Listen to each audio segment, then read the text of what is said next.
السلام علیکم۔ اب آئیے اگلی آیت۔ شہر رمضان الذی انزل فیہ القرآن ھدی للناس وبینات من الہدی والفرقان فمن شہد منکم الشہر فلیصمہ ومن کان مریضا ولا سفر فعدۃ من ایام اخر یرید اللہ بکم الیسر ولا یرید بکم العسر ولتکملوا العدۃ ولتکبروا اللہ علی ما ھداکم ولعلکم تشکرون۔ اب جو ان کا ترجمہ لکھا ہوا ہے کہ رمضان کا مہینہ ہے جس میں قرآن نازل کیا گیا۔ قرآن لوگوں کے لیے ہدایت ہے اور ہدایت کی روشن دلیلیں اور فرقان، حق کو باطل سے جدا کرنے والا۔ بس جو تم میں سے یہ مہینہ پائے اسے چاہیے کہ روزے رکھے، اور جو بیمار ہو یا سفر پر ہو وہ بعد کے دنوں میں گنتی پوری کر لے۔ اللہ تمہارے لیے آسانی چاہتا ہے اور دشواری نہیں چاہتا، اور تاکہ تم گنتی پوری کرو اور تاکہ تم اللہ کی بڑائی بیان کرو اس پر کہ اس نے تمہیں ہدایت دی، اور تاکہ تم شکر ادا کرو۔ یہ ان کا ترجمہ ہے۔ اب ایک تو انہوں نے کہہ دیا رمضان کا مہینہ۔ اب اگر رمضان کا مہینہ ہم لے لیں تو قرآن ہمیں کب بتا رہے کہ رمضان کا مہینہ کب آئے گا؟ کیا قرآن نے کوئی نام دیا ہے مہینے کا؟ یہ مہینے سال لوگوں کے بنائے ہوئے اللہ کا دیا ہوا نہیں ہے۔ تو مہینہ رمضان کب آئے گا یہ ہمیں پھر قرآن سے باہر جانا پڑے گا، جبکہ قرآن کو سمجھنے کے لیے قرآن کے اندر ہی رہنا پڑے گا، اس سے باہر نہیں جانا ہوگا۔ پھر یہ خود کہہ رہے ہیں کہ یہ قرآن کس لیے نازل ہو رہا ہے کہ ہدایت ہے اور لوگوں کے لیے ہدایت بیان کیجیے، اور یہ فرق کر دینے والے بھی ہے، حق باطل کو جدا کرنے والا بھی ہے۔ اس کے بعد کہہ رہے جو تم میں سے اس مہینے کو پائے بس وہ روزہ رکھے۔ تو بھائی جو زندہ ہے وہ تو پائے گا مہینہ، مردہ ہی نہیں پائے گا، جو مر گیا اس کو رمضان کا مہینہ نہیں مل رہا۔ تو یہ کہنے کی کیا ضرورت ہے کہ جو تم میں سے مہینہ پائے؟ جو زندہ ہے سب پائے گا، جو زندہ یہ کہہ دینا چاہیے جو زندہ ہے وہ روزہ رکھ لے، تو ایسی بھی بات نہیں ہے۔ پھر کہہ رہے کہ جو بیمار ہے یا سفر پر ہو تو اس کی تیاری اگلے دنوں یا بعد کے دنوں میں، تو یہ پہلے بھی گزر چکا ہے۔ پھر کہہ رہے کہ اللہ تمہارے لیے آسانی چاہتا ہے اور دشواری نہیں چاہتا۔ اب آسانی چاہتا ہے اور دشواری نہیں چاہتا، جبکہ گرمی کے روزے تو دشوار گزار ہوتے ہیں، یہ تو دشواری بھی ہو گئی، اس میں تو آسانی ہے ہی نہیں۔ اور جہاں 24 گھنٹے کا دن ہوتا ہے وہ کیا کریں؟ جہاں 22 گھنٹے کا دن ہے وہ کیا کریں؟ جہاں رات ہی رات ہے دن نہیں ہے تو وہ کیا کریں؟ تو اللہ تو ساری دنیا کے لیے سارے لوگوں کے لیے ہدایت دے رہا ہے، کسی خاص خطے کے لیے کسی مخصوص جگہ کے لیے ہے ہی نہیں، تو یہ بات ہو نہیں سکتی۔ تو اب آگے آ رہا ہے کہ پھر یہ کہہ رہے ہیں کہ اور تاکہ تم گنتی پوری کرو۔ کیا اللہ صرف ایک گنتی ہی پوری کروا رہا ہے؟ اور گنتی کتنی وہ بھی نہیں بتا رہا۔ چند دن کہہ دیا، تو اب چند دن کتنے دن ہو سکتا ہے؟ چند دن وہ 3 دن بھی ہو سکتا ہے، 10 دن بھی ہو سکتا ہے، 30 دن بھی اور 60 دن بھی ہو سکتا ہے۔ چند دن آپ کس کو چند دن کہہ رہے ہیں؟ اس کی بھی تفصیل ہونی چاہیے۔ پھر کہہ رہے ہیں کہ یعنی ایک تو گنتی پوری کرنا ہے اور پھر اللہ کی بڑائی بیان کرو جو اس نے تم پر ہدایت دی ہے۔ تو اللہ کی بڑائی ہدایت پر بیان ہوگی یا گنتی پوری کرنے سے پوری ہوگی؟ پھر کہہ رہے وَلَعَلَّکُمْ تَشْکُرُونَ، تاکہ تم شکر بھی کر لو۔ تو یہ کیا آئیے اس کو سمجھتے ہیں۔ شہر رمضان الذی، شہر کہتے ہیں صورتحال کو، کنڈیشن کو، آپ کس حالت میں ہیں، کس کنڈیشن میں ہیں۔ تو یہ جو رمضان کی صورتحال ہے، اب رمضان کیا ہے؟ پورے قرآن میں رمضان ایک ہی بار آیا، اس کو تصریف آیت سے کیسے سمجھا جائے؟ اس میں اگلی بات آ رہی کہ انزل فیہ القرآن، اس میں قرآن نازل ہو رہا ہے۔ تو یہاں سے پتہ لگ رہا ہے کہ رمضان کی صورتحال وہ ہے جس میں قرآن نازل ہو رہا ہے۔ قرآن کہاں نازل ہو رہا ہے اس کے لیے پھر آپ آ جائیے آگے سورہ قدر میں۔ اللہ کہہ رہا ہے انا انزلناہ فی لیلۃ القدر، بے شک ہم نے اسے لیلۃ القدر میں نازل کیا ہے۔ وہاں آ گیا رمضان، یہاں آ گیا لیلۃ القدر۔ گویا رمضان اور لیلۃ القدر جو ہے وہ مرادف لفظ، دونوں ایک ہی ہے، الگ الگ نہیں ہے۔ لیکن لیلۃ القدر کیا ہے اس کو ہم کیسے سمجھیں؟ یہاں اللہ خود آگے سمجھا رہا ہے کہ وما ادراک ما لیلۃ القدر، اور تمہیں کیا ادراک ہے کیا ہے لیلۃ القدر؟ یہ اللہ خود بتا رہا ہے کہ لیلۃ القدر کیا ہے۔ لیلۃ القدر خیر من الف شہر، لیلۃ القدر جو ہے وہ بہتر ہے الف شہر سے، الفت والی صورتحال سے۔ جیسے سورہ انفال میں آتا ہے والف بین قلوبہم، تمہارے دلوں کے درمیان الفت ڈال دیا، تو وہاں تو دل کو تو آدھا ٹکڑا نہیں کرتے ہیں، تو الف کہتے ہی ہیں الفت کو۔ تو یہ جو لیلۃ القدر ہے یہ الفت والی صورتحال سے بہتر ہے۔ کیوں بہتر ہے؟ آگے خود اللہ اس کی تشریح کر رہا ہے کہ تنزل الملائکۃ والروح فیہا باذن ربہم من کل امر، تمہارے سامنے قوت مدد آتی ہے، یعنی احکامات اس میں ان کے رب کے ضابطے کو۔ رب کا ضابطہ کیا ہے؟ قرآن کے اندر ہی سمجھ میں آتا ہے کہ رب کیا ضابطہ دے رہا ہے، اور جب اس سے آپ احکامات کو سمجھتے ہیں، اس پر عمل کرتے ہیں، تو قوت مدد بھی آپ کے ساتھ ہو جاتی ہے۔ من کل امر، ہر ایک معاملے میں۔ سلام ہی حتی مطلع الفجر، تو سلامتی ہے یہاں تک کہ جاری ہونے کی اطلاع ہو جائے تمہیں، یعنی اس سے تم کس طرح سے نکلو گے۔ یہ اب لیلۃ القدر کا اگر ترجمہ کرتے ہیں، لیل کہتے ہیں تاریکی کو، اسی لیے رات کو بھی لیل کہا جاتا ہے۔ قدر کہتے ہیں پیمانہ کو، اندازہ، پیمانہ۔ تو یہ پیمانہ ہر ایک شے کا اللہ ہی دیتا ہے۔ تو یہ ہے تاریکی کا پیمانہ، تاریکی کے پیمانے میں قرآن سامنے آتا ہے، قرآن نازل ہوتا ہے. جب آپ کے اوپر تاریکی کا پیمانہ ہوتا ہے تو آپ پھر آپ سمجھتے ہیں کہ اللہ کی ہدایت کیا ہے. اگر آپ اللہ کو ماننے والے ہیں تو آئیں گے اللہ کی کتاب کی طرف کہ کیا ہے. تو پھر اللہ بتا رہا ہے کہ تمہیں ادراک ہی نہیں، تم فہم نہیں رکھتے ہو، سمجھ ہی نہیں رکھتے ہو کہ یہ تاریکی کا پیمانہ کیا ہے. تاریکی کا پیمانہ جو الفت والی صورتحال سے بہتر ہے، کیونکہ جب آدمی الفت والی صورتحال میں ہوتا ہے نا تو وہ بے فکر رہتا ہے ہر چیز سے، وہ کوئی بات نہیں، فلاں کر دے گا، یہ کر دے گا، سب ہمارے ساتھ ہیں. لیکن جب تاریکی تنگی آتی ہے تو اس میں وہ خود کوشش کرنے کے لیے ہاتھ پاؤں مار رہا ہوتا ہے، پھر وہ سمجھنے کی کوشش کر رہا ہوتا ہے. تو اس لیے یہ تاریکی کا پیمانہ کیوں بہتر ہے کہ تمہارے سامنے قوت مدد آ جاتی ہے، احکامات اس میں آتے ہیں، رب کا ضابطہ جو ہے ہر ایک معاملے میں، اور پھر جب آپ اس پر عمل کرتے ہیں تو وہ سلامتی والا ہو جاتا ہے، اور یہیں سے آپ کو اطلاع ہو جاتی ہے کہ آپ کیسے فجر کے، یعنی آپ صبح کی طرف کیسے نکل جائیں گے، اس تاریکی سے فجر کیسے ہوگا، یعنی اس تاریکی سے آپ کس طرح جاری ہو کر نکل جائیں، جاری ہونے کی اطلاع ہو جائے گی آپ کیسے جاری ہوں گے. اب واپس آ جائیے پھر یہیں کہ شہر و رمضان الذی، تو یہ رمضان یہاں سے کلیئر ہوا کہ رمضان کی صورتحال یعنی تاریکی کے پیمانے کی صورتحال وہ ہے. اسی کو سورہ دخان میں بھی اللہ نے کہا کہ انا انزلناہ فی لیلۃ مبارکہ، وہاں بابرکت تاریکی کہہ دیا. تو بابرکت تاریکی کب ہوگی؟ جب آپ نے احکامات کو سمجھا، اس پر عمل کرنا شروع کیا، آپ اس تاریکی سے نکل گئے تو وہ تاریکی بابرکت ہو گئی، ورنہ تاریکی میں ہی رہیں گے، کبھی اس سے نکل ہی نہیں پائیں گے. تو قرآن جو ہے وہ تاریکی کے پیمانے میں سامنے آتا ہے کہ وہ جو تاریکی کے پیمانے کی صورتحال ہے وہ جو کہ اس میں قرآن سامنے آتا ہے، ہدی للناس، لوگوں کے لیے ہدایت ہے، وبینات من الہدا، اور ہدایت اس میں بیان کیا ہوا ہے، اس میں واضح کیا ہوا ہے، والفرقان یعنی فرق کر دینے والا ہے. اللہ کی ہدایت کیا ہے اور غیر اللہ کی ہدایت کیا ہے، وہ اس کو بالکل الگ الگ کر دیتا ہے، واضح کر دیتا ہے، فرق کر دیتا ہے. فمن شہد منکم الشہر، پس جو کوئی تم میں سے مشاہدہ کرے اس صورتحال کا، تاریکی کے پیمانے کا جس نے مشاہدہ کر لیا، فلیسمو، پس وہ رک جائے. آپ کو اپنے تاریکی کے پیمانے کا مشاہدہ ہو گیا، آپ نے اپنا جائزہ لے کے آپ کا کتنا عمل قرآن کے حق میں یعنی اللہ کے احکامات کے تابع اور کتنے آپ کے عمل جو ہے وہ اللہ کے احکامات کے خلاف ہیں، قرآن کے خلاف ہے. تو جیسے ہی آپ نے اس صورتحال کا مشاہدہ کیا اب آپ رک جائیں، آپ کو پتہ ہو کہ میرے یہ عمل قرآن کے خلاف ہے، آپ اس سے رک جائیں. تو پس جو کوئی تم میں سے مشاہدہ کر لے اس صورتحال کا، پس وہ رک جائے.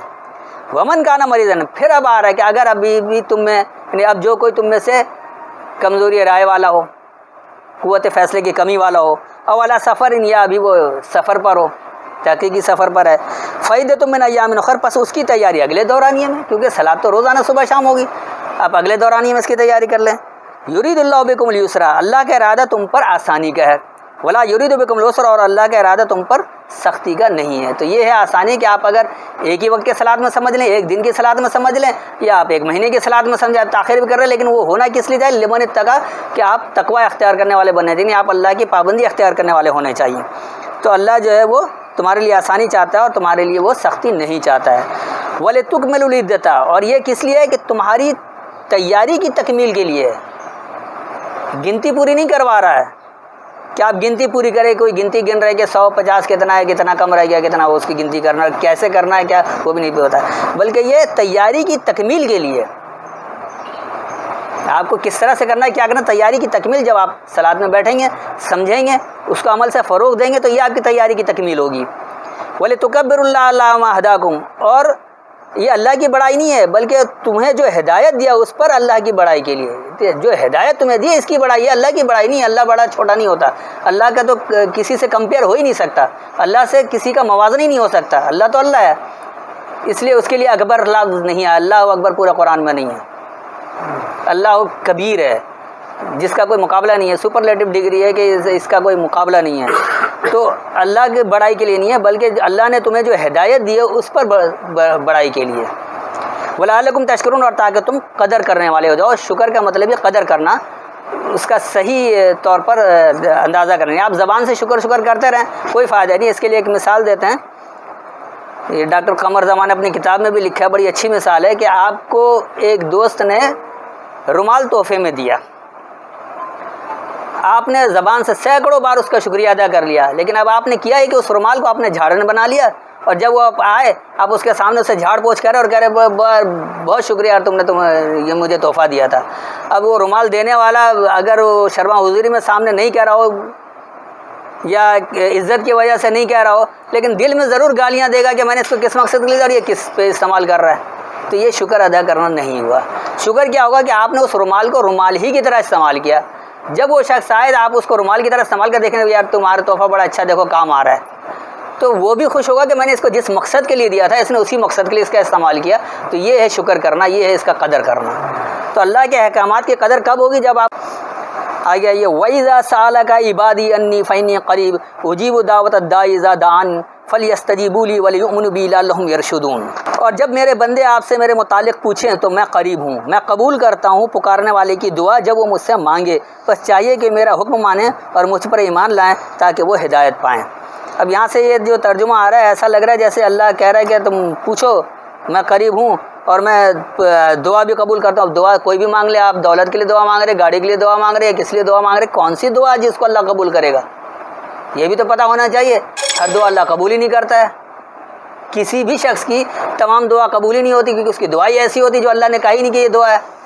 تو یہ کیا چیز ہے؟ آئیے اس کو سمجھتے ہیں کہ یہ کیا ہے. وَإِذَا سَأَلَكَ، اور جب تم سے سوال کرتے ہیں عبادی میرے تابع دار، جو اللہ کے تابع دار بننا چاہتے ہیں، جو اللہ کے عبد بن جانا چاہتے ہیں، انی میرے بارے میں، فإنی قریب پس بے شک میں قریب ہوں.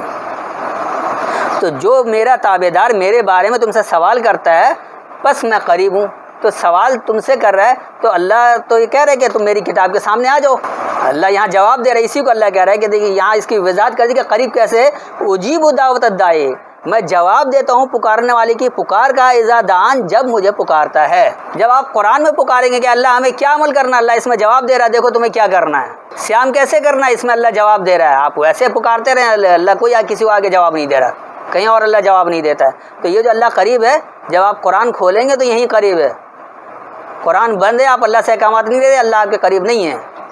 اسی کو سورہ قاف میں جیسے کہتے ہیں کہ وَنَحْنُ أَقْرَبُ إِلَيْهِ مِنْ حَبْلِ الْوَرِيدِ، عام طور پر اس کا ترجمہ لوگ کر دیتے ہیں کہ ہم تو تمہارے رگے گردن سے بھی زیادہ قریب ہیں. رگے گردن کہاں سے آ گیا؟ حبل اللہ کتاب کو کہتا ہے. جیسے نا وَاعْتَصِمُوا بِحَبْلِ اللَّهِ جَمِيعًا وَلَا تَفَرَّقُوا، تم اللہ کی کتاب کو مضبوط پکڑو تمہارا فرق ختم ہو جائے گا. تو حبل تو اللہ کتاب کو کہہ رہا ہے. تو وہاں بھی جو وَنَحْنُ أَقْرَبُ، اور ہم خوب قریب ہیں، من حبل الورید، جو کتاب میں وارد ہو جاتا ہے، جو کتاب میں آپ موجود ہوتا ہے. جب اللہ کی کتاب میں آپ موجود ہوں گے اللہ بہت قریب ہے. آپ سوال کر رہے اللہ آپ کو جواب دے رہا ہے، آپ سمجھتے رہے، اس سے جواب حاصل کرتے رہیں. یہاں آپ کی پکار کا آپ کو جواب دے رہا ہے، اسی لیے کہہ رہا ہے فَلْيَسْتَجِيبُوا لِي، بس میں تو ہاں میں جواب دینے کے لیے ہوں، مجھ سے سوال تو کرو، میں تمہیں ہر چیز کا جواب دے رہا ہوں. کسی سوال کا جواب چھوڑ نہیں رہا. آپ کافر بننا چاہتے ہیں تو اس میں جواب موجود ہے کہ آپ ان آیتوں کا انکار کر دیں، آپ کافر بن جائیں. آپ مشرک بننا چاہتے ہیں تو آپ اس میں ملاوٹ کر لیں، آپ چاہے بخاری کی ملاوٹ کریں یا کسی اور کتاب کی ملاوٹ کریں. آپ جہاں اللہ کی کتاب میں کسی غیر اللہ کی کتاب کی ملاوٹ کریں آپ مشرک ہو گئے. اس میں اللہ ہر چیز کا جواب دے رہا ہے. آپ ماننے والے ایمان والے بننا چاہتے ہیں تو کیسے بنیں گے، وہ بھی اللہ اس میں جواب دے رہا ہے. وَلْيُؤْمِنُوا بِي، اور مجھ کو ہی مان لو، لَعَلَّهُمْ يَرْشُدُونَ، تاکہ وہ منزل تک پہنچ جائیں. رشد کہتے ہیں منزل کو، یرشدون منزل تک پہنچنے والے. تو منزل جو اللہ تعین کیا ہے انسان کے لیے منزل، اس منزل تک پہنچنے کے لیے جب اللہ سے ہدایت لیں گے، اللہ سے باتیں کریں گے، ہم اللہ اپنی کتاب میں جواب بھی دے رہا ہے، اسے مانیں گے، یعنی صلاۃ کے لیے اٹھیں گے، اس کو عمل زکوٰۃ سے فروغ دیں گے، اور پھر صیام بھی کریں گے، رک جائیں گے ہر غیر قرآنی عمل سے، تو پھر یہ تکمل العدۃ ہو جائے گا، اور پھر جا کے آپ جو وہ لعلکم تشکرون والے ہو جائیں گے. تو یہ یا آپ یہ لعلہم یرشدون والے ہو جائیں گے، منزل تک پہنچنے والے ہو جائیں گے. اگلی آیت آ جائیے أُحِلَّ لَكُمْ لَيْلَةَ الصِّيَامِ الرَّفَثُ إِلَىٰ نِسَائِكُمْ هُنَّ لِبَاسٌ لَكُمْ وَأَنْتُمْ لِبَاسٌ لَهُنَّ عَلِمَ اللَّهُ أَنَّكُمْ كُنتُمْ تَخْتَانُونَ أَنفُسَكُمْ فَتَابَ عَلَيْكُمْ وَعَفَا عَنْكُمْ فَالْآنَ بَاشِرُوهُنَّ وَابْتَغُوا مَا كَتَبَ اللَّهُ لَكُمْ وَكُلُوا وَاشْرَبُوا حَتَّىٰ يَتَبَيَّنَ لَكُمُ الْخَيْطُ الْأَبْيَضُ مِنَ الْخَيْطِ الْأَسْوَدِ مِنَ الْفَجْرِ ثُمَّ أَتِمُّوا الصِّيَامَ إِلَى اللَّيْلِ وَلَا تُبَاشِرُوهُنَّ وَأَنْتُمْ عَاكِفُونَ فِي الْمَسَاجِدِ تِلْكَ حُدُودُ اللَّهِ فَلَا تَقْرَبُوهَا كَذَٰلِكَ يُبَيِّنُ اللَّهُ آيَاتِهِ لِلنَّاسِ لَعَلَّهُمْ يَتَّقُونَ. اب جو ان کا ترجمہ ہے، تمہارے لیے جائز کر دیا گیا روزہ کی رات میں اپنی عورتوں سے بے پردہ ہونا، وہ تمہارے لیے لباس اور تم ان کے لیے لباس ہو. اللہ نے جان لیا کہ تم اپنے تئیں خیانت کرتے تھے، سو اس نے تم کو معاف کر دیا اور تم سے درگزر کی.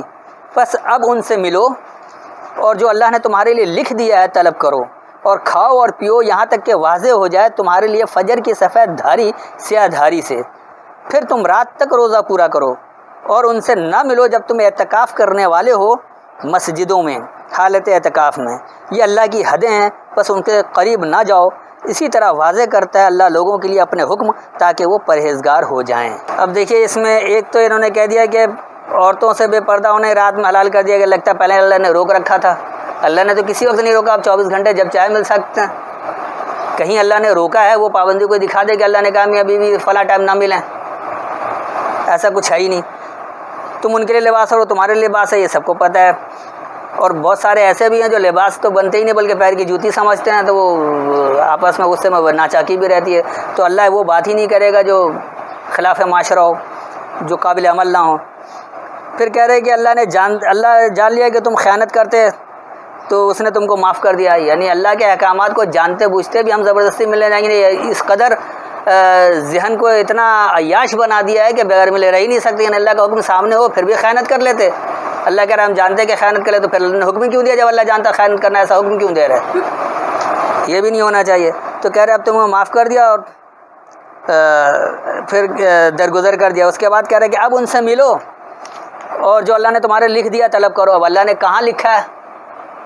اب ملنے کے لیے کہہ رہا ہے اور پھر جو لکھ دیا وہ طلب کرو. تو کہاں لکھا ہے؟ کیا لکھا ہے؟ کیا طلب کرنا ہے؟ کہیں ہے لکھا ہوا تو وہ بتا دے. پھر کہہ رہے کہ کھاؤ اور پیو اور واضح ہو جائے تمہارے لیے فجر کی سفید دھاری سے سیاہ دھاری. اس کے بعد کہہ رہے پھر تم رات تک روزہ پورا کرو، جبکہ ان کا روزہ تو رات تک ہوتا ہی نہیں ہے، مغرب کی اذان ہوتی ہے افطار کر لیتے ہیں. اس معاملے میں شیعہ زیادہ بہتر ہے، کم از کم تھوڑا اندھیرا ہونے کا انتظار تو کرتا ہے، رات شروع ہونے کا انتظار کر لیتا ہے. تو رات تک پورا کون کر رہا ہے؟ یہ ویسے ہی غلط ہو جاتا ہے. پھر کہہ رہے اور ان سے نہ ملو جب تم اعتکاف کرنے والے ہو مسجدوں میں. اب اعتکاف کیسے کیا جائے گا مسجدوں میں؟ کیا اس کی تفصیل ہے کہیں قرآن میں؟ پھر یہ بھی کہہ رہے کہ یہ اللہ کی حد ہے، اس کے قریب بھی نہیں جانا. یعنی اللہ کی حد کے قریب بھی نہیں جانا ہے. اعتکاف کرنے بھی کہہ رہا ہے، پھر کہہ رہے یہ حد ہے اور اس کے قریب بھی نہیں جانا. یہ بھی ایک عجیب سی بات ہو جاتی ہے. اس کے بعد کہہ رہا اللہ اسی طرح لوگوں کے لیے اپنا حکم واضح کر دیتا ہے تاکہ پرہیزگار ہو. یعنی پرہیزگار بننے کے لیے یتقون کے لیے کیا کیا چاہیے وہ تو اللہ نے پہلے ہی بتا دیا 177 میں کہ متقون کون لوگ ہیں. وہ باتیں یہاں آئی نہیں. تو یہ کیا ہو گیا؟ یہاں تو میاں بیوی کے ملنے سے ہی تتقون بن رہے ہیں. یہ آسان حل ہے. پھر جس کی شادی نہیں اس کے لیے پریشانی ہے وہ دوسرا والا عمل کرے، یا جس کی بیوی نہیں ہے پھر وہ الگ ہو جائے. تو یہ ایک عجیب سی بات ہو جاتی ہے. آئیے یہ کیا ہے دیکھیں. احل لکم اپنانے کو کہا گیا تمہارے لیے. یہ حلال سے احل اپنانا، حلال کر دینا یعنی اپنا لینا، حرام چھوڑ دینا.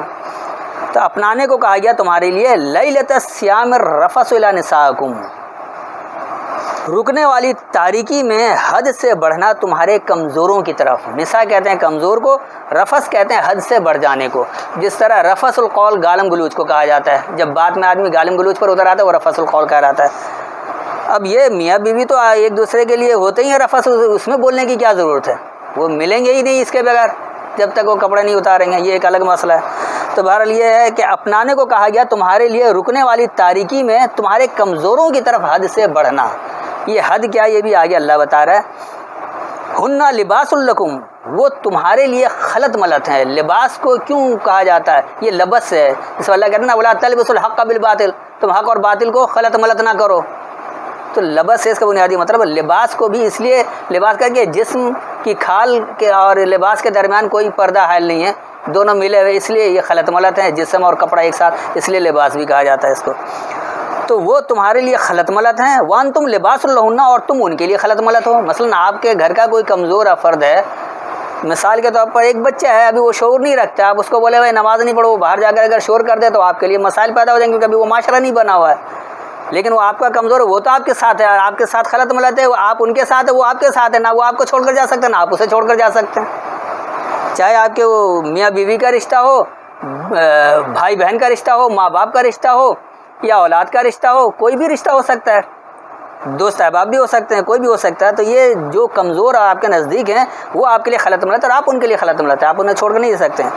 اب اللہ کہہ رہے کہ علم اللہ، جان لیا اللہ نے، انکم، یہ کہ تم کنتم تختانون انفسکم، تم اپنی نفسیات میں خیانت کرتے، اپنی سوچوں میں خیانت کرتے. یا کہ سوچنا یار یہ کرنا ہے، یا چھوڑو یہ تو ایسے ہی چھوڑو جانے تک، اس کو دبا کے بیٹھو خاموش رہو بعد میں کر دیں گے. آپ اپنے کمزوروں کو دبا کر بٹھا دیتے ہیں. تو اللہ نے جان لیا ہے کہ تم خیانت کرتے ہو اپنی نفسیات میں، اپنی سوچوں میں. فتاب علیکم، پس متوجہ ہوا تم پر. وعفا عنکم، اور عافیت دیا تمہارے بارے میں. اللہ متوجہ ہوا اور عافیت بتایا کہ چھوٹوں سے کیسے بات کرنا، بڑوں سے کیسے بات کرنا ہے. جھڑکنے کے لیے اللہ نے منع کیا. وہ جو کہا نا کہ اف نہ کرو، اف کا یہ مطلب ہے کہ زبان سے اف نہ نکالیں، تحقیر نہ کریں، حقارت سے نہ کریں. تو اللہ متوجہ ہوا اور پھر اس نے تمہارے بارے میں عافیت بتا دی کہ عافیت کیسے ہوگی. فالآن باشرہن، پس اب تم انہیں براہ راست دو. باشر کہتے ہیں براہ راست کو. جیسے لائیو میچ، جب لائیو ٹیلی کاسٹ ہوتا ہے میچ تو وہاں لکھا ہوتا ہے باشر، تو یہاں بھی فلانا باشرنا، پس اب تم انہیں براہ راست دو. اپنے کمزوروں کو کب دیں گے آپ براہ راست؟ جب وہ شعور کی طرف آ رہا ہے. اس لیے اللہ کہہ رہا ہے کہ فلانا باشرہن، پس اب تم انہیں براہ راست دو. وابتغوا ما کتب اللہ لکم، اور تلاش کرو جو اللہ نے تمہارے لیے پابندی رکھی ہے. اللہ نے لکھ رکھا ہے، یہ کہہ سکتے تو اللہ نے کتاب میں لکھ رکھا ہے، اللہ نے کتاب میں پابندیاں بتائی ہیں. اب وہ اس قابل جب ہو گیا، اب انہیں آپ براہ راست دیں اور تلاش کروائیں اس سے کہ دیکھو اللہ نے یہ لکھا ہے، اس کو سمجھو، میری بات نہیں ہے، میں غلط کہہ رہا ہوں، آپ میری اصلاح کریں کہ بھائی آپ یہاں غلط بات کر رہے ہیں، اللہ نے یہ نہیں کہا ہے. تو وابتغوا ما کتب اللہ لکم، اور تلاش کرو جو اللہ نے تمہارے لیے پابندی رکھی ہے. وکلوا واشربوا، اور حاصل کر کے برتو اور سیراب ہو. یہ کھانے پینے کی بات نہیں ہو رہی. حتیٰ یہاں تک کہ یتبین لکم الخیط الابیض من الخیط الاسود من الفجر، یتبین تم پر واضح ہو جائے، تمہارے لیے بیان ہو جائے، لکم تمہارے لیے، خیط الابیض واضح خطوط، یہ کوئی سفید دھاری نہیں ہے، من الخیط الاسود سیاہ خطوط سے، من الفجر جاری ہونے سے. سیاہ خطوط میں سے واضح خطوط کیسے جاری ہو، یہ واضح ہو جائے. جس طرح آج پاکستان کا معاشرہ انتہائی تاریک ترین معاشرہ ہے، ہم تاریکی میں رہ رہے ہیں. للیت القدر میں ہم تاریکی کے پیمانے میں، ہمیں اندازہ بھی ہو گیا یہ تاریکی کا پیمانہ ہے. اب اس میں ہمیں کیا کرنا ہے؟ انہی سیاہ خطوط میں سے، سیاہ خطوط ہے نا، رشوت کے بغیر کوئی کام نہیں ہو رہا ہے، چوری چکاری بہت زیادہ ہے، چھین رہے ہیں، اسٹریٹ کرائم ہے، یعنی کوئی ایک عمل بھی جو سدھرا ہوا ہو، سب کچھ غلط ہے. تو یہ سیاہ خطوط میں سے واضح خطوط جاری ہونا تمہارے لیے واضح ہو جائے. کیسے جاری ہوگا؟ اللہ کے احکامات کو کس طرح سمجھ کر عمل کریں کہ ہم ان سیاہ خطوط سے واضح خطوط ہمارے لیے جاری ہو جائے، یہ واضح ہو جائے تمہارے لیے. ثم اتموا الصیام الی اللیل، پھر مکمل کرو رک جانا تاریکی تک. جب تک تاریکی ہے، جب تک آپ کو رکنے رہنے پر پابندی اختیار کرنی ہوگی. جب آپ فجر میں آ جائیں گے، جاری ہو جائے گا، جب سب کچھ صحیح ہو جائے گا، آپ تاریکی میں نہیں رہیں گے تو آپ کو رکنا بھی نہیں ہوگا، کیونکہ آپ متقی بن چکے ہوں گے. جو متقی ہو جائے گا اس کو صیام نہیں کرنا ہوگا. صیام اسی وقت تک ہے جب تک آپ کو پتہ لگ رہا ہے میرا یہ عمل قرآن کے خلاف ہے، لیکن میرا اگر عمل قرآن کے حق میں ہو جائے تو اب مجھے رکنا ہی نہیں ہے، میں تو ہر عمل سے رک گیا ہوں پہلے ہی، میرے لیے اب صیام نہیں ہوگا. صیام اس کے لیے ہوگا جب تک نہیں رکا ہے. اسی لیے اللہ کہہ رہا ہے کہ پھر مکمل کرو رک جانا تاریکی تک. جب تک تاریکی ہے، جب تک آپ کو تاریکی کا اندازہ اور آپ کا عمل تاریکی میں ہے تو آپ روشنی کی طرف آئیے، نور کی طرف آئیے. اللہ اپنے احکامات کو نور کہہ رہا ہے، روشنی کہہ رہا ہے، اس کی طرف آنا ہوگا. ولا تباشرہن، اور تم انہیں براہ راست نہیں دو گے. وانتم عاکفون فی المساجد، اور تم جم رہے ہو، یعنی جب تم جم رہے ہو، عاکف کہتے ہیں جم جانے کو، فی المساجد فرما برداری کی جگہ میں.